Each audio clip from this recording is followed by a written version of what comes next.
Bismillahirrahmanirrahim. Ada sebagian cerita mengisahkan tentang tinggi Nabi Ilyas setinggi 150 meter. Berarti 5 kali lebih tinggi dari Nabi Adam alaihissalam. Nabi Ilyas alaihissalam termasuk salah satu nabi yang tidak banyak disebutkan kisahnya dalam Al-Quran dan hadis.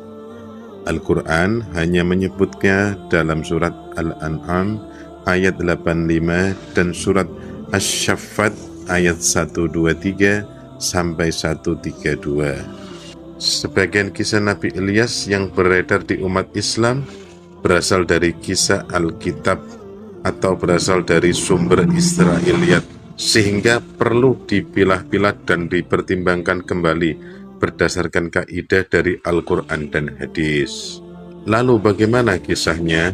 Silahkan tonton video ini sampai selesai agar benar-benar paham.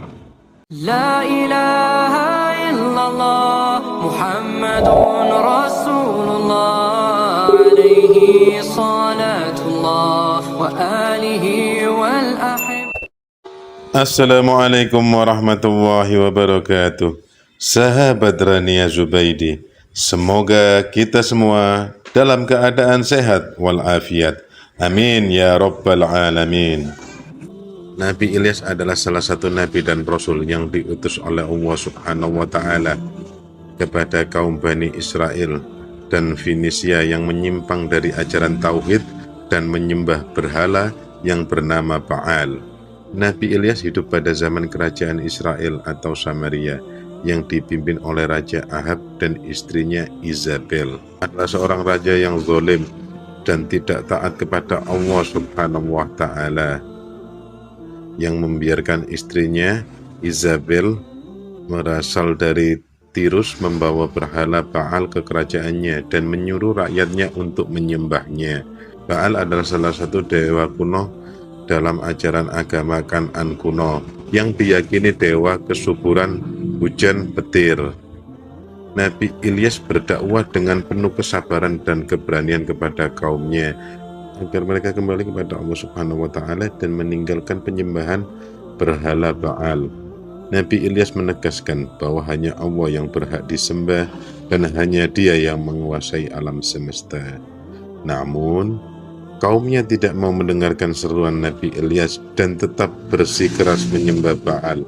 Mereka bahkan menghina dan mengancam Nabi Ilyas. Di antara hal-hal tersebut, Nabi Ilyas memiliki mujizat-mujizat seperti halnya dengan nabi yang lainnya. Di antaranya adalah mendatangkan kemarau yang panjang dan hujan. Nabi Ilyas pernah mendatangkan kemarau selama 3 tahun di kerajaan Israel sebagai hukuman atas kemusyrikan mereka. Kemudian dia juga mendatangkan hujan setelah menantang para imam Baal di Gunung Karmel dan membuktikan bahwa hanya Allah Subhanahu wa taala yang dapat mengirimkan hujan. Mampu bertahan hidup dalam kemarau yang panjang, Nabi Ilyas pernah bersembunyi di lembah sungai Kerit selama kemarau dan Allah Subhanahu wa taala memberinya makan melalui seekor burung gagak. Nabi Ilyas pernah dikejar-kejar oleh istri Raja Ahab, Izabel, yang marah karena Nabi Ilyas telah membunuh para imam Baalnya. Namun, Allah Subhanahu wa taala melindungi Nabi Ilyas dari bahaya dan memberinya petunjuk untuk pergi ke Gunung Horeb. Namun, yang jadi bahasan kita kali ini adalah tentang kebenaran bahwa Nabi Ilyas memiliki tinggi 150 meter. Ada beberapa riwayat yang mengatakan bahwa Nabi Ilyas memiliki sayap tinggi 150 meter. Riwayat ini berasal dari kitab-kitab atau tafsir yang tidak memiliki sumber yang kuat atau sahih. Riwayat ini juga bertentangan dengan akal sehat dan kenyataan. Yang pertama, tidak ada dalil atau bukti dari Al-Quran ataupun hadis sahih yang menyebutkan bahwa Nabi Ilyas memiliki sayap dan tingginya 150 meter. Nabi Ilyas disebutkan dalam Al-Quran sebanyak 3 kali, namun tidak ada ayat yang menyebutkan tentang sayap ataupun tingginya Nabi Ilyas. Yang kedua, tidak masuk akal bahwa Nabi Ilyas memiliki sayap dan tinggi 150 meter. Jika demikian, maka Nabi Ilyas tidak akan bisa berinteraksi dengan manusia lainnya secara normal. Ia juga tidak akan bersembunyi dari kejaran istri Raja Ahab atau berlomba dengan kereta Raja Ahab. Ia juga tidak akan bisa makan melalui burung gagak yang mengirimkan makanannya ke gua. Ketiga, tidak ada kenyataan atau bukti sejarah yang menunjukkan bahwa Nabi Ilyas memiliki sayap dan tinggi 150 meter. Jika demikian, maka Nabi Ilyas pasti akan meninggalkan jejak atau peninggalan yang sangat besar dan mencolok. Namun tidak ada penemuan arkeologis atau catatan sejarah yang menyebutkan hal tersebut.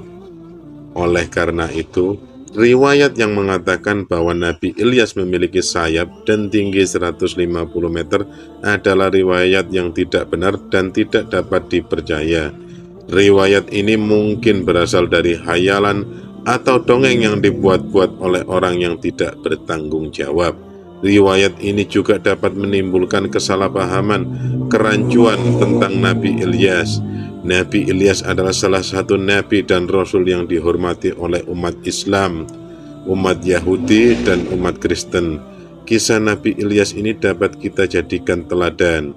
Semoga kita dapat mengikuti jejak Nabi Ilyas dalam beriman dan bertakwa kepada Allah Subhanahu wa Ta'ala.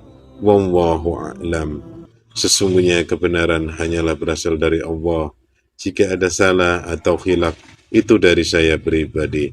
Jazakallah khair. Assalamualaikum warahmatullahi wabarakatuh.